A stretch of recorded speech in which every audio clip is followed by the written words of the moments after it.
usab mga angkol ug mga auntie, tugutin sa ganinyo na mangay na sa tagkatahuran nining mga oras sa mga kabisyo. Nagmata pa ba ang atong mga kigol? Ayan, siguro naman din mga kabisyo, especially sa ating mga manong driver. Ayan, sa mga drunk driver. Ay, grab driver. Grab ha. Lala Move drivers, yan, konduktor at saka sa mga driver din, inyong driver. Lala Move, ano pa? Trailer truck driver. Nakapila at may kasamang pahingangti. Nang himasa na baka diya, Dodong? Dumi-dumi ng paa mo. Kitang-kita ko rito. Salamat sa pagtutoy ha. Itong mga kabisyo po natin, especially din sa mga PSG, mga pulis sagip. Ayan, lagi yan nakatutoy. Ganitong oras sila yung gising po. Sa mga pamangkin din natin na naglalaro siguro habang nakikinig ang kanilang magulang. Ayan, hello, shout out.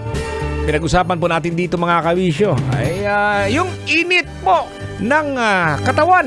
Ay, hindi katawan pala. Yung init po ng panahon po mga kabisyo. No? Yaw words. Basic na po yan. No? Kapag mainit po ang panahon, lagi tayong umiinom ng alak. Ay, hindi alak. Tubig. Ayan. Dapat more than 8 glasses of water po mga kabisyo ha. Water ha, hindi po chaser ha. Sasabihin mo sa akin, Toy, umiinom ako ng alak at saka tubig. Yan, kasama yung dalawang. Hindi ganon. Dapat tubig lang po yan mga kabisyo ha. Okay, no? At yun nga mga kabisyo, sa mga nakatutoy ngayon, ang pinag-uusapan po natin dito ay yung isa sa mga pangunahing panganib din kaugnay sa sobrang init po ng panahon. Grabe! Ang init ng sa Bisaya baka ng lagiting. Lagiting init ng panahon po mga kabisyo, sobrang init. Isa po dyan, itong dehydration po mga kabisyo, no? Siyempre, sobrang init po ng panahon, maaaring magdulot ito ng pagkawala po ng tubig sa katawan dahil nga sa sobrang labis po ng ating pagpapawis. Pansinin mo ha, yung mga bumabiyahe, yung mga angkol natin na bumabiyahe, huwag mong sabihin sa akin na hindi pinagpapawisan ng maraming singot ang iyong kigol. Kasama po yan, kaya advice ko po sa mga driver, huwag niyo sabihin sa mga auntie ha, huwag na kayo magsuot muna na ng brief ha. Pagbaba nyo, saka mo na isuot. Real talk po yan. Oo. Subukan nyo po. Ayan, tumatawa yung iba dyan, no? Subukan yung nasa biyahe, sobrang init ng panahon, tapos sobra pa ng bago. Bagong-bago pa yung suot mong underwear. Pagpapawisan niya maraming singot. Ayan. So, yun sinasabi po natin, itong katawan po natin dahil nga sa dehydration ay maaaring magdulot po ng mga simptomas, maaari kang mahilo, siyempre napapagod ka rin, sumasakit yung ulo nyo, at minsan nababahala ka na parang wala ka namang iniisip eh. Di ba mga kabisyo? Ayan, may nakapost po sa ating fan page sa Totoy Bato Official. Nakalagay doon, mga paraan na ginagawa mo para maibisan mo ang tindi ng init na panahon. Sabi ni Jeremy Gamones, Idol Toy, mga ligo og sa paon niya, magsugba-sugba niya, tagay ginagbay. Sabi ni Tin Rivera, kumain ng ice candy or halo-halo. Grabe naman, no? At eto naman sa mga taga San Mateo Rizal at Montalban Rizal, hanapin niyo po ang Amani Payment Center at KJ Twin Sari-Sari Store, mga bandang 9 to 12 noon. Ugma, no? Later on, ugmas buntag.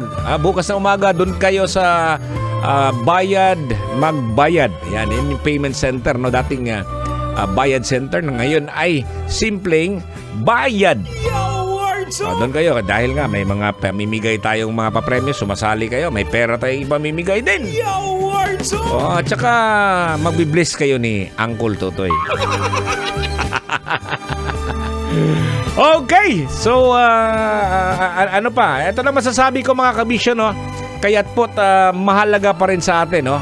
Na tayo po'y mag-ingat at magkaroon tayo ng mga hakbang siguro, no, sa pag-aalaga ng ating sarili kapag mainit po ang panahon. Hindi porket maitim ka na, Hindi porket may team ka na ha, na hindi mo naaalagaan yung sarili mo. Mahalaga po, may tamang hydration, pahinga sa malamig na lugar. Pwede magpahinga sa malamig na lugar na walang kusina.